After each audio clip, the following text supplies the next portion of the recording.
All right, good afternoon. This is Councilman David O. on this beautiful Tuesday afternoon. Thank you for sharing your time with us. I have got a great lineup of guests for you, great information, and a lot of issues for us to go through. Before I do that, let me start by thanking our show's sponsor, Weinerman Pain and Wellness. They're located in the Land Title Building, 100 South Broad Street, Suite 1800. They're there 9 to 7 if you need help, if you have been injured, if you're looking for rehabilitation, pain management, check them out, Weinerman Pain and Wellness. I'd like to start by thanking my guest host last week. I was really in a council hearing dealing with one of my bills to address kind of these, I call them illegal, improper property tax assessments in Philadelphia. I think that's what they are. But anyway, while I was handling that business, Montgomery County Commissioner Joe Gale stepped in to be the host of the show. Fantastic job that he did. Thanks, Joe. And he interviewed Bucks County DA Matt Weintraub, Taekwondo Master Marcelo Consigliere, and Monica Smith, the not-at-fault mother who is still trying to get her child back, her baby actually, from Philadelphia DHS. We wish her the best. This week, we are going to deal with a difficult topic. We've had a little bit of a theme of this just because it's a topic that doesn't get a lot of attention, and it is a critical topic as far as I am concerned, because there are certain things we expect that in America, these things are not going to happen. The government is not just going to assess your house like 3 times its value, and if you don't pay it, you're going to lose your house. We don't expect the police to arrest you for no reason, and we don't expect people to come in your home and take your children out. If it happens, and it does happen, we have to have reforms. So talking to us first will be a mother and daughter, Millie and Brianna Kress. They live in Philadelphia, and they have had their family divided, and they are trying to reunite their family. And we have a legal expert, the preeminent attorney in this type of matter is Nadeem Bezar. He is a partner at the law firm of Kline and Specter. He handles several areas of law, but when it comes to child abuse, sexual assault, and human trafficking, he is at the top of the list. And then we're going to talk to a young entrepreneur. He is an Army veteran. He owns several businesses, I think 6, all related to real estate. And one of the things he does is he helps veterans, among other folks, but he also is very knowledgeable about the VA home purchasing program, and he's going to tell us about that as well. I think he's a great example. There's a lot of issues about veterans and coming back and what they do. And one of the things you always say is veterans are very good at starting their own businesses. Not everyone does, but they sure can, and we want to encourage that. Let me start by introducing our first set of guests. That is a mother-daughter team. Millie Kress is someone who lives in Northeast Philadelphia. She has 4 beautiful children, ages 20, 15, 16, and 13 years old.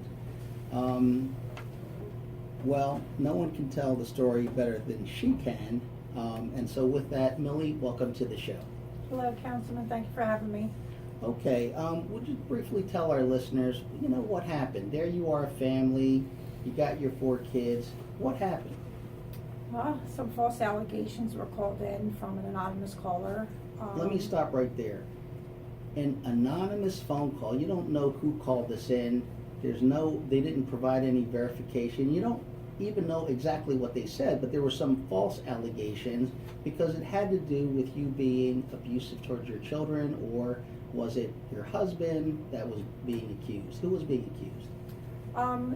They claimed that my fiance was he was accused of being the perpetrator. Okay, you were not accused in any way, were you? Not at all. Okay, and nobody is accusing you? Not at all. Okay, so there's an anonymous phone call of false allegations, you say, against your fiance. So what happens? So, an investigator came out and she asked if she could come into my home. Me thinking, I have nothing to hide. I'm not doing nothing wrong. I let her in. Little did I know that not all social workers have, I guess you can say, the training that they really should have, because what she has done to my family, the way she treated us when she came into my home is just absolutely ridiculous. I've never been treated like that by anybody in my own home. What did she do? She verbally attacked my children and my fiance and I, all four of us. There was 4 of us home at the time. She verbally attacked us. What did she say about you? How did she verbally attack you? She didn't approve of our militant style parenting, which meant she wasn't approving of us grounding the children when they did wrong or when they weren't doing good in school or they were giving their teachers problems. So we would ground the girls. We would also take their cell phones away, their social media away, and their electronics. So when you felt your children needed to have your attention for their best interest, you would exact a punishment on them, such as grounding them or taking away their social media, and in her opinion, that's not what you should be doing. She considered that militant style parenting. She said, what you need to do, Mom, and she said it in front of 2 of my daughters, what you need to do, Mom, is you need to beat them, but don't leave marks. I see Brianna nodding her head yes. Mm-hmm. So that's kind of shocking, but at no time so far did I hear her say that you hit, beat, or did any of those that starved your children. No, the child abuse came back unfounded, but then the neglect, that's where there was lies made to make the neglect hold. What lies were those? Lies that we don't have doors on our bedrooms in our home, in which the doors have been there since I started renting the house I'm years sure you ago. can take pictures of them. Exactly. The kids are 20, 16, 15 and 13. They could attest to whether or not there's doors on the house. Is that provable? Is there a report that says basically you don't have doors on the bedrooms? Just the report from the initial investigator. So there is a report that says that. She wrote it in the report and she testified So in it's that written report. down, and she testified there's no doors on the bedroom, but there are doors on the bedroom. There always have been since I moved in the home years Okay. ago. So that's kind of surprising that there would be a record of obvious false allegations. And so the initial anonymous phone call of abuse against your fiance came back unfounded, but then they went on to say, well, there's neglect because there's no doors in the bedroom and other things which you say are false and seem to be easily proven to be false. Yes, one of the other things was that we hide snacks. Yes, we do hide snacks. What parent don't hide snacks from their kids? My wife had snacks for me. I don't know. Can I report her? That's funny. But and then there was other things that they were saying that my fiance had punched my daughter in the back. They claimed that there was no marks on my child, but my child claims that they've never even checked her for marks. So your children are able to speak for themselves. Have Yes, they they ever had an opportunity to refute any of this? They were not given a chance to speak up until after we had gotten a new judge on the Okay. case. But even now, it's like nobody's listening to anything they have to say. So I see Brianna shaking her head again. So let me just say to our listeners, Brianna is the 16-year-old daughter. She is a honor roll student at the New Foundations Charter School. Now, you heard your mother talking, and you have been shaking your head. Are there doors in the house? Yes, there's always been doors on the And has anyone beaten you? Not at all. Okay, and so you could tell that to a judge or to other folks, but why isn't anybody listening? They don't want to hear us. They don't care what we say, no matter what we say. It's their word against ours, and they just don't want to hear it. From that day when the social worker arrived at your house, what has happened to you and your sisters? We've been placed in multiple homes.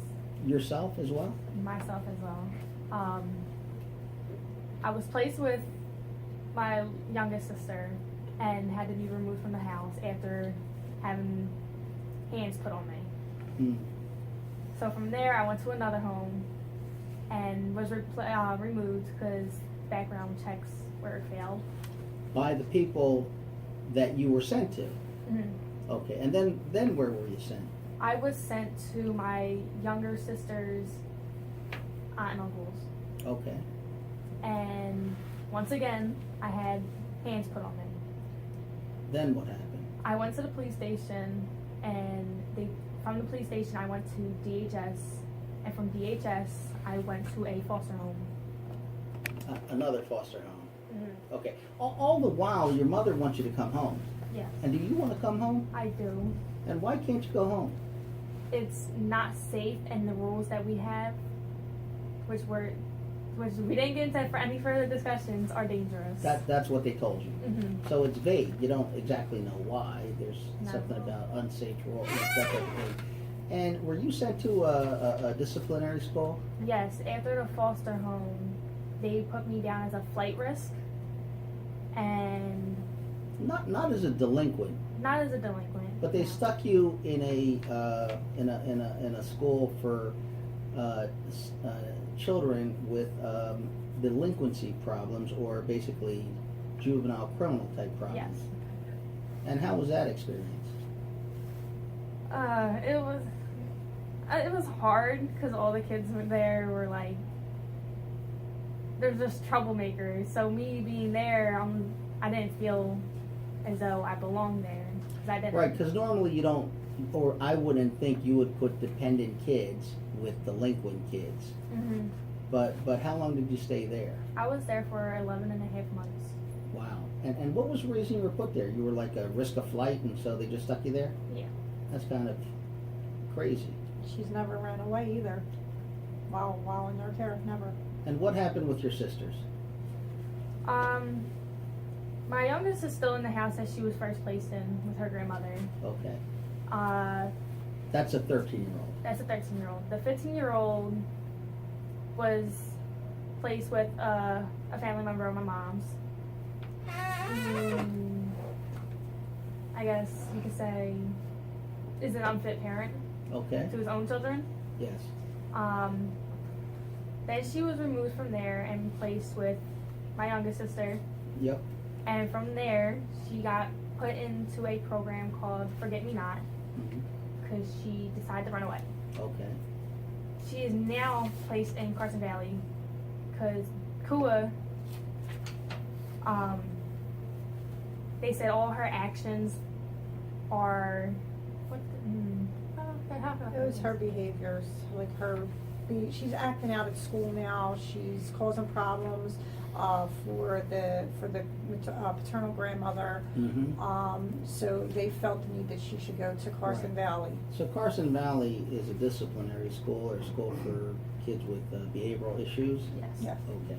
And KUA is like the umbrella organization. It's not a governmental organization. It's a private social service agency that the Department of Human Services puts in charge of managing other social service agencies.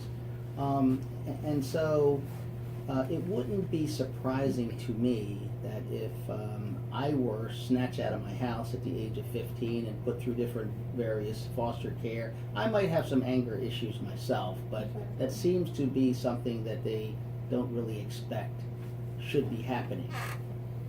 You know, Destiny really didn't start acting out That until, is your 15-year-old. yes, she didn't start acting out really bad. Like it got worse, and she ran away because at the last hearing on the 23rd of January, they were denied to come home. They want to come home. They all three of them want to come home. They've been begging to come How home. long have they been out of the home? Since when? September of 2017. So here we are in March of 2019. Now, you and your daughters have all been trying to reunite under one roof, back to being a family again. Yes. Does that seem likely? What is happening right now? They're now pushing PLC care, They're permanent legal custody. they're trying to place them into basically adoption. It's It's not adoption, but for the lay people, they're going to put them in. They're going to be in permanent legal custody of other Yes. people. Yes. I'll still have rights, but I won't be able to have my kids live with me. Yeah, so it's odd, right? You have rights, but you don't have any rights, and then your kids are somewhere else until they're 18, and then they're kind of dumped out of the system. Exactly. And the issues is, once they're dumped out of the system, you're going to deal with the fact of whether they got an education, they have a healthy emotional attitude, whether they have anger issues, whether or not their behavior problems have affected them. These are all things that you now deal with that the government is no longer interested in. Exactly. And so clearly you want your children back with you, and they want to come back with you. More than anything in the world. And so that is really a challenge, why that is in America. And I'm looking at the veterans, right? The veterans who fight for the country, the Constitution, the values. Who would imagine that this is going on, that people walk into someone's house and take their kids out, put them in different, separate them, put them in different foster care places, move them around, put them in disciplinary schools, and all the while the parents are fighting to get their kids back. And there is, in your case, unfounded allegations, anonymous, and in the case of your fiance, nothing there, and then such things as no doors in the bedrooms when there are doors, and a continuing issue, and then behavioral problem with your kids after they've been removed from their parents' care, moved from place to place. It's not unexpected that the kids would be running away and angry and doing these type of things, and yet that's being a punishment to them and you, that you're not ready for each other, and so we're going to permanently place these kids someplace else. That's exactly what they're doing. And so you have been speaking out against this. I have. And how's that been going? I feel like we are making some progress, because it's not just happening in Philadelphia, it's happening all across the United States. And I've met a lot of really great advocates all over the United States, and we meet in the, Washington, D.C. and Harrisburg and everywhere else. So part of me feels like the reason my kids are now going to PLC care has to do with me fighting back. I feel like me fighting back caused me some retaliation. So that's definitely something I'm working on as a councilman, and I certainly ask everyone listening, to join that fight. It is shocking that this could happen, but I've seen it in so many instances where the parent is not at fault, there's nothing wrong with the home, yet the children have been removed, and they have not been returned for years. Exactly. Well, listen, I wish you good luck in your fight. You know that we are in your corner, and Brianna, to you and your sisters as well. I'll ask everyone, please stay tuned, because we're going to talk to someone who can fight back in these type of situations. His name is Nadeem Bezar. He is a top-notch attorney in the Philadelphia region and nationally, so stay tuned. All right, we are back. Listen, if you were listening to Millie and Brianna Kress, that was very intense. I'm sorry to say it's not atypical. I as a councilman have been dealing with complaint after complaint. I have to check them all out. Listen, I'm not an investigator. I do the best I can, but I do not call the police or others unless I have thoroughly investigated that, to ensure that there's a reason why I can go and say, hey, we need further investigation in this. And I would not have called for a hearing on improving DHS if I did not have a substantial amount of cases coming to my office. Well, a person who deals with this and other things and has been extremely successful is an attorney. His name is Nadeem Bezar. He's a partner at Kline and Specter, which is really top-notch when it comes to plaintiff's law firm. They are attorneys who win the multi-million-dollar verdicts. He has over 20 years of experience, had a firm of his own, and has joined Kline and Specter. He concentrates on medical negligence, catastrophic personal injury, and cases involving child abuse, human trafficking, sexual assault, and Title IX violations of college and university campuses, which really has to do about equal funding for women as well as men. Did I get that right, Nadeem? Yes. Okay, see, listen, he's the expert, I just check. Always check with experts. In November 2018, he won a $4.5 million jury verdict against the Philadelphia Defender Association, a foster care agency and foster parents of young Philadelphia twins who were abused after being placed in a Lancaster, Pennsylvania home. In 2017, he won an $11 million verdict against a child placement agency and adoptive parents of a girl who was physically and sexually abused in their home over years.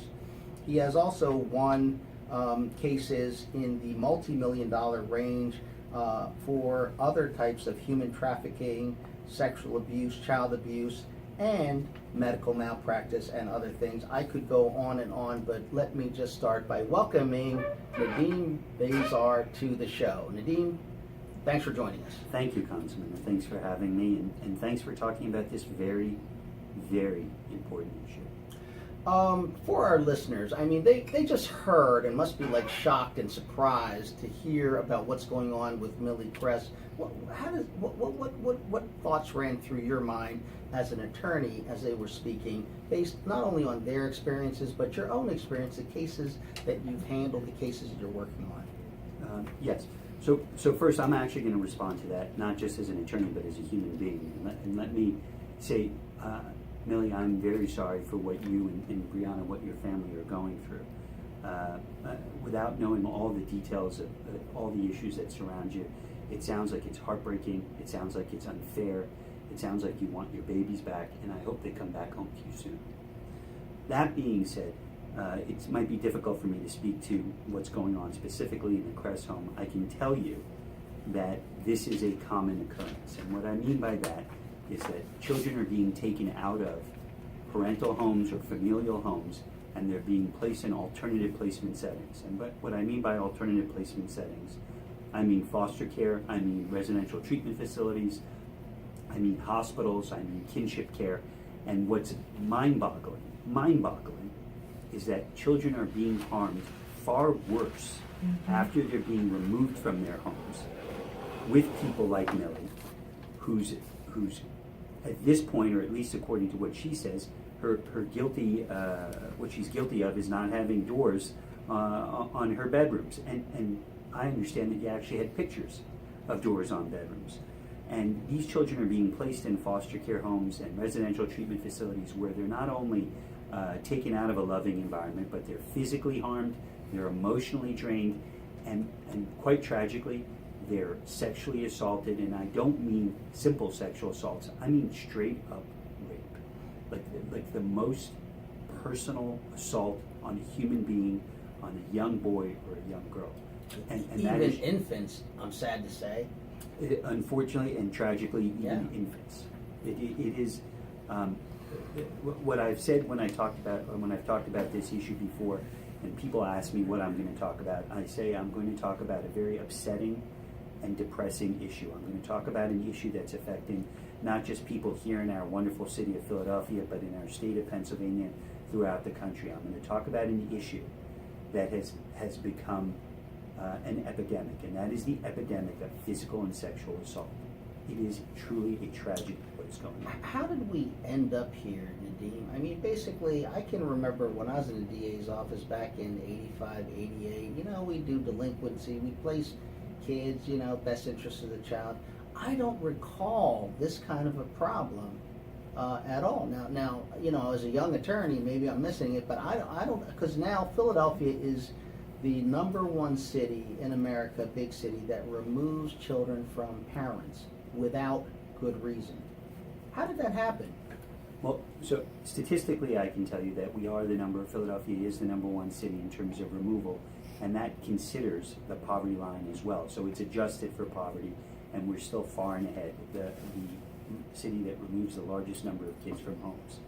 The justification, I think that's probably a deeper conversation. I think there's other people more in the know that might be able to speak to that. I know that the Department of Human Services, the City of Philadelphia, are truly, and I apologize, Millie, if I say this in front of you, are truly trying to do the best that they can. There's just situations where they're falling woefully short.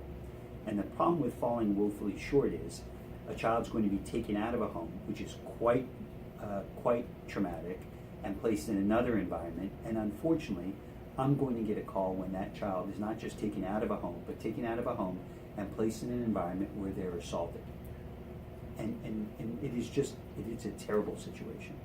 See, from my perspective, and let me say this, I believe that there are great people in DHS, completely committed, great public servants, really committed to helping folks, and DHS has got this great mission.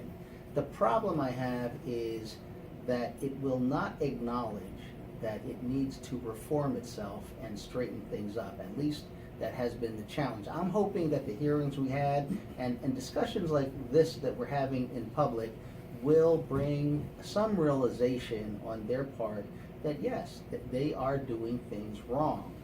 I see them, and their philosophy is the more fire alarms you pull, the safer the city is. And I'm saying no, false alarms and running fire engines all over the place, that leads to lots of problems. Everyone's worn thin.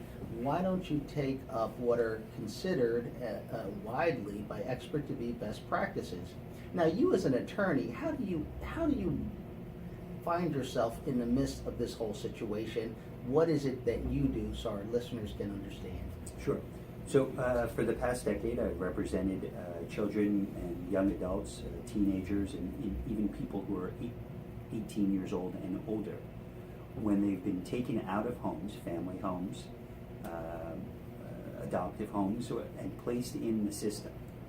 And to speak to what Millie talked about earlier, I actually wrote down a note, and it's the advice that I give to a lot of people, and that is once the system gets a hold of you, it doesn't let go easy.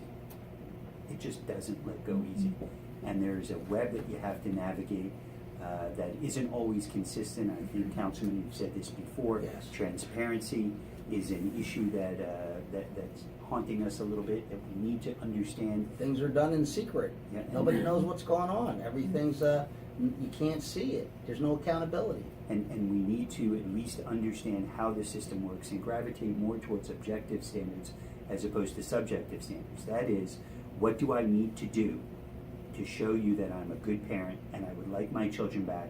I'll do what I have to. I'll jump through the hoops. I'll take parenting classes. I'll go through counseling. You can interview my children. I'll stay away from them. I'll visit them in supervised visits. I'll do all the stuff, right? Jump through all the hoops I need to. Now give me my kids back.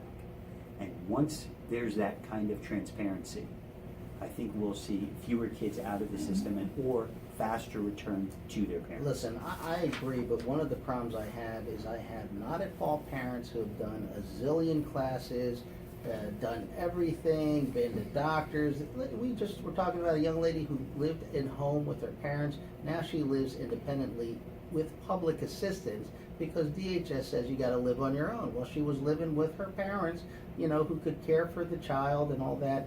Children, that taken away, no fault of her own. She was an abuse victim who found out that her child had been abused, went to the hospital, he took the child. She hasn't seen the child, hasn't had the care for a year and a half, and now they've discontinued her ability to even see the child. And so, one of the things is when people are constantly doing what they're asked to do, and they are nonetheless denied ability to get their children back, and then the children are being put up into permanent legal custody, I mean, there is a great problem with the system. How is it, because I know we're shifting into policies and things like that, but how is it that you are able to help in the courtroom? What is it that you do? Sure. So most often I'm hired by either a guardian ad litem or a child advocate that's representing the interest of the child in some legal setting after they've been taken out of their parental or familial home. I'm also hired by parents who have these children who are in foster care, who will contact me and say, I think my child is being beaten, I think my child was assaulted. I ask them why. We go through a step-by-step analysis and we try to figure things out.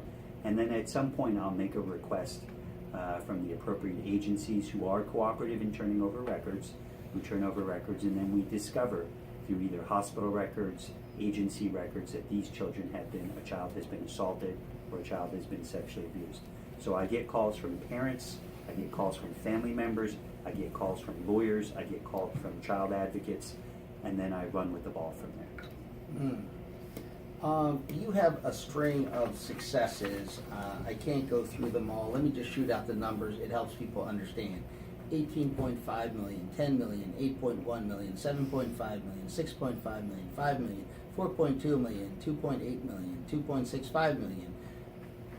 What is happening in all these cases? What's going on that you are able to obtain these type of verdicts in these cases? So at our firm at Kline and Specter, we're very, very committed to all of our cases, but committed to these types of cases and these types of injuries. We believe that through the civil system, reform will come, and that is when agencies are made to pay for the mistakes that they make. When children are harmed, correction will come. Policy corrections will follow. And so what we do is we take in the case. I talk to family members. I spend a lot of time with family members. Some of my clients will tell you on a Sunday night they might get a phone call at 9 o'clock at night, or on a drive home at midnight. I might call somebody. I apologize for waking them up, but let's get on the phone. I don't think anybody minds that call from their lawyer. We then start to investigate. I have a team myself and other experienced lawyers at Kline and Specter who start to tear down the records, break down the records, analyze the records. We make sure children get the trauma therapy that they need so that we can support our position in a courtroom case. And we are not afraid to take every single case to trial. That we believe that reform through civil verdicts, through civil liability, through monetary accountability will happen. What is the basis of your case? Is it sometimes intentional? Is it sometimes just neglect of a gross nature that resulted, even though there was plenty of information, they kept the child someplace for repeated violations? Is that what's happening? So there was a question or a point that you made earlier, Councilman, where you said when you were a young DA or young ADA that was this type of abuse occurring, and how come it wasn't so prevalent? What I would tell you is with the internet, the phrase that I use all the time is bad people have gotten good at being bad, and that the villain isn't always wearing a scarlet letter on their chest that says, I'm going to harm children or I'm going to abuse children, and that's an important point because that goes to the vetting process of where we're putting these kids after we take them out of their homes.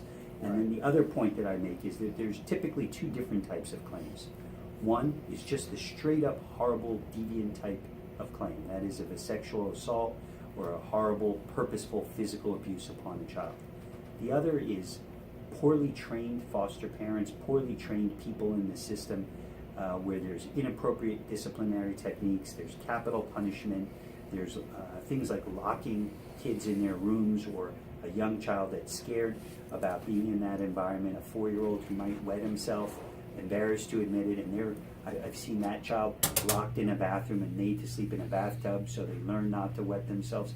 If a 4 or 5-year-old is wetting themselves, there's something going on. That child's not purposely trying to defy you. That child has either been harmed, is scared, and needs some help. So there's two different types of claims. One involves a monster, one involves a poorly trained person. We've seen them both, and we've seen them at a tremendous number of them. Well, this makes me think about like all of this stuff that I've been dealing with lately about my own kids.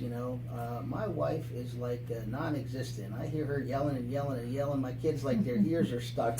They don't hear Mom. And then I come in and they barely, he's testing me. But you know what I think now? I'm saying, listen, that's what it is to have a loving family. The kids are that secure that they could push your buttons, break your stuff, just blow you off, because no harm will come to them. But once they've been put into a foreign environment, they don't know what's going on. And I don't know too many people that got the patience of parents to deal with that kind of, especially when they get a little older, they're in your face, that type of thing. So, it is really a challenging thing. I thank you for joining us, for all the work you do. How do people get in touch with you, Nadeem? So the best way is to contact me either by email, so it's my first name, my last name at KlineInspector.com, or they can always call us at Kline Inspector at 215-772-1000 or 215-772-0522. That's Nadeem Bezar, Nadeem Bezar. Thank you very much. Thank you, Council. All right, stay tuned because we're going to learn about a young veteran and other veterans who are making their mark in business and real estate, and also ways that they can help veterans out there to purchase a home and things like that. We'll be talking to Joe McCabe and his friends here when we come back from this commercial break. Okay. We are back. Listen, great information. I hope you never have to use that information, but if you need an excellent attorney, especially in that type of matter, which I think, we talk about specialization, Nadeem Bezar, Kline Inspector, just a great guy to have in your corner. Moving forward, I am now joined by three gentlemen. The first is Joe McCabe. He is the owner of a number of businesses. Let me get them straight. RE/MAX Experts, Homefront Mortgage, Surefire Acquisitions, Keystone State Abstract, and Homefront Insurance. He's a Philadelphia native, graduate of Father Judge High School and Cabrini College, and he is an Army veteran. And he is joined by Bruce Waller, a loan officer who specializes in VA home loans, and Joe Masalta, a retired Navy SEAL. Gentlemen, welcome to the show. Thank you, Councilman. Now, Joe, you look like about 22 years old, and you have these 5 businesses. And what happened? So, good question. I don't know exactly what happened, but 26, you were close. Oh, look at that. So, okay. You were close. No, one day I just kind of realized that no one was going to do it for me, so I kind of had to do it for myself. And if I wanted to make money and make a difference, make an impact, the best way to do it was through a position of leadership. So I kind of took the skills that the Army instills in us in a nice way, Yes. and then learned a little bit of empathy and softness and how to talk to people, and then I applied it to the business world. Well, it's a great story because so many of the times, I'm engaged with veterans and just a whole slew of super successful, fantastic folks who are, trying to adjust into the civilian world, which is kind of challenging if you started off as a young person in the military and you got that kind of structure, and now you're out in this bizarre setting, called civilian warfare. It's very strange. And so one of the things we always talk about is not only are veterans great employees and persons of great initiative, if you know how to talk with them, if you know their language, if you know how to press the right buttons, then they are fantastic. If you don't, they're going to sit there with their hands on their knees and look at you and say, yes, sir, no, sir, whatever. That's exactly right. But you went in a direction that we love to see, and that is as an entrepreneur, because veterans are those kind of folks that can really take the bull by the horns and make things happen. You're comfortable with risk and all that type of stuff. How did it happen in your case? Why real estate? Why real estate was more just a thing I was kind of doing at some point to bridge me going through college before I became a Philadelphia cop. And what happened was I kind of just fell in love with the business and waking up every day and making a different deal, and basically every day waking up and going to war. Waking up every day and creating a new battle plan, and kind of waking up every single day knowing it was going to be different, and I had no idea what was going to get thrown at me. Now, were you a Philadelphia police officer? No. Okay. No. I went through basically the entire process, and I actually bought our RE/MAX franchise while going through that process, and I just kind of jumped in, and I realized, you know what? Change of plan. I wanted to change the the plans. Yeah. I wanted to do something right for different. Me. Yeah. And for Joe, now you're a retired Navy SEAL. That's the stuff of legends and whatnot. So how did you end up doing this? Let me take a moment and give you something here. Oh, my so I brought goodness. you All a right. coin, naval special Oh, over fantastic. coin, and here's a lapel pin from the Navy parachute team. Wow. All right. Well, That's behalf of all of us. quite an honor. Thank you very much. I stay away from the water. I don't like the water. I think it's a natural place for people with legs and feet to be. No, I cherish these. Thank you very much. Yeah. Cool. So how did you end up with Joe and in real estate? Well, Joe actually had reached out to me. I just, with my license, I just reactivated from the state. And Joe reached out to me, asked if I'd join the team. Yep. And as you can tell, Joe's a great guy. Something I really like about Joe is that he really invests into his team members. Right, And the right. training of them, the development of them. And he meets everybody at where they're at. Right. You know, and helps them come from where they are at and brings them up. So that's one of the great qualities that Joe has. So I really admire him for that. And Joe, what did you see? I'm sorry, I got Joe and I got Joe. so Joe McCabe, what did you see in Joe Masalta other than the same initials? Sure. So the military guys make it easy, right? They always walk in with a pocket knife in the right pocket, and they probably have their combat boots on from basic Right, training. yes. Or if they're family military like Bruce, they start using the words. You know, Right, we right. kind of know who they are. So military people are so easy for me to work with because I do know how to communicate with them. Yes. And I know how far I can push them as far as I want to. So that makes it easy. Push for Joe me. quite a bit, I think. Oh yeah. Joe pushes me at this point. Yeah. So the training kicks in. The training kicks in. Yeah. So no, I mean the military people, they do really, really well in commission sales because we do well, you know, making our own, and we'll always win and we'll always fight for that, and there's really no giving up. Hey, I got to throw this out off topic. Listen, I am proud and happy that Philadelphia has a veterans hiring tax credit, although, you know, to my chagrin, the city puts no effort into advertising it. So any chance I get, I tell people, you know, it's $5,000 off. If you hire a returning veteran for 3 years, it's $15,000. It is because we want folks to hire veterans for all the great stuff they do for our economy, but also to encourage HR departments to focus on speaking the language of veterans. Does anybody here know that? No. Okay, see, that's my problem. My problem is I introduced the bill, it passed, and yet, you know, I struggle to tell people. So please keep that in mind. But let me jump now to Bruce, because you know something, and that is how to help veterans buy a home. Yeah, before I get to that, we were just talking about a lot of people don't know about the initiative. Yes. But how many people, well, it shocks most people that 33% of veterans, like Joe and you, don't even know that a VA loan benefit exists. You know what? Here's the truth. I mean, I knew it exists, but me having done so little, I just say, like, man, I shouldn't be taking advantage of these benefits, because people more deserving than me, they need to go to the VA hospital, they need these benefits. I don't want to take up any of the resources from them. And so I really never knew what it was. And then I was talking with Joe, and at the time I was just curious, and I just asked him about it, and he told me a whole bunch of stuff I had no idea. Well, the challenge is most veterans have that. You guys come back from serving, you have a sense of, hey, I made it out. I want to make sure there's benefits out for the other Yes. members. But the money doesn't come from the VA. Yes. The VA actually guarantees the loan, so lenders like us will go out and be able to give you the loan. So I always tell the veterans I work with, listen, you went out, same thing I said to you, Joe. You went out and you put your life on the line. You risked your life. You risk your life to keep me safe while I'm back here in the States. So you're not taking advantage of anything other than what's owed to you. You gave value to the world, and, Right. and this is the veterans giving value back to you.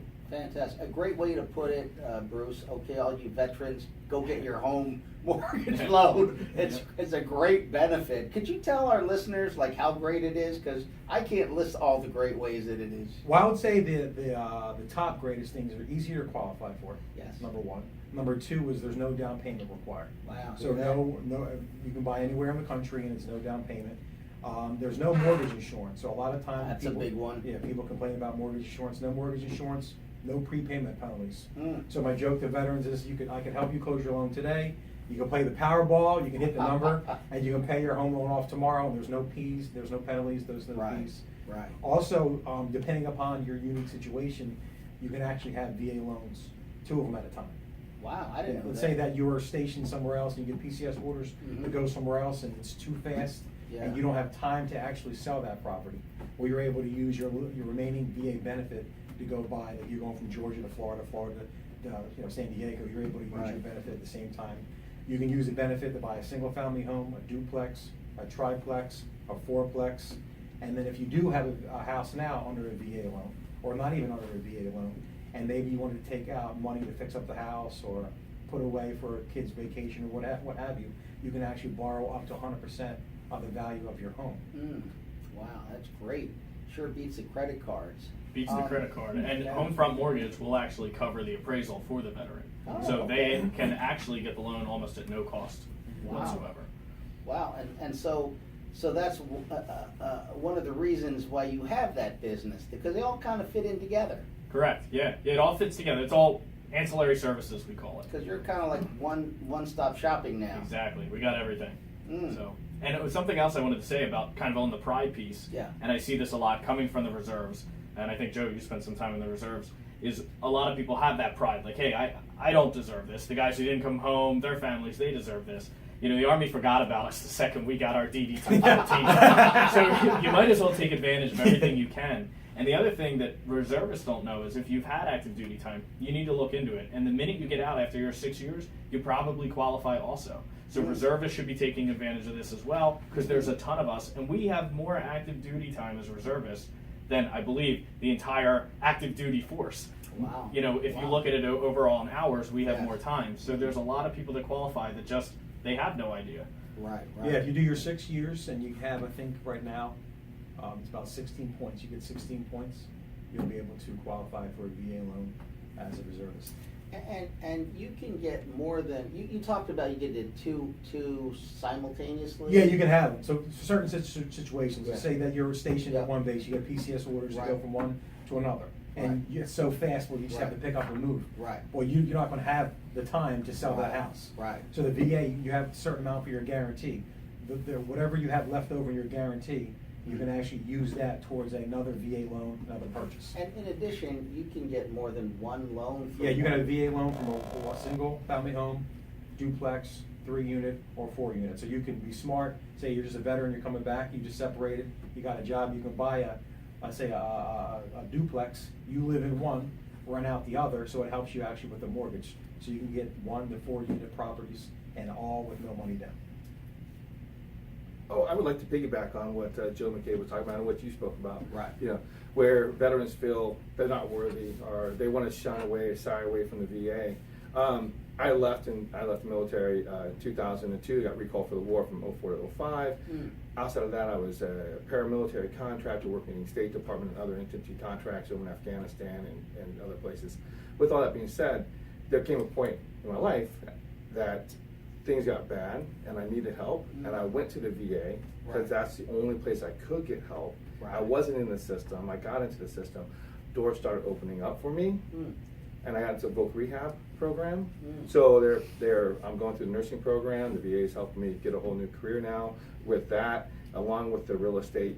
But I want to say there's been veterans that I've met along the way Yes. that had problems. Some acquired diabetes while they were in. Some had other physical problems, but when they left the military, they didn't get the diagnoses and they didn't get the Right. recognition. Right. I was able to walk them through the process so they could get the help that they needed. Yes. Okay?